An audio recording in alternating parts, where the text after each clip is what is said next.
How to gift food on Doordash. Hey there, welcome back to the channel, and let's get right into this tutorial.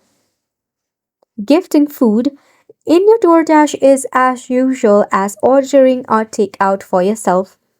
So what you need to do is firstly you can go ahead and log in into your Doordash account. Browse through the available restaurant and select the one you want to gift. Pick the dishes you like to gift.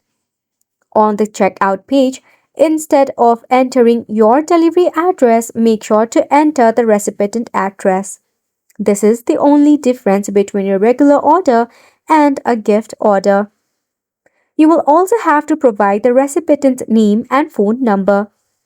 You can add a personalized message to the order to make it even more special. If you wish to, you can share the order link so that they can track the delivery. However, it is completely up to you. To finish off, proceed with the payment process as usual. So wasn't it simple? To give food, it is as normal as an order for your own takeout. Only in this case, instead of your address and name, you'll be entering the recipient's one. Hopefully, you found this video informative and helpful to you. Thank you so much for tuning in.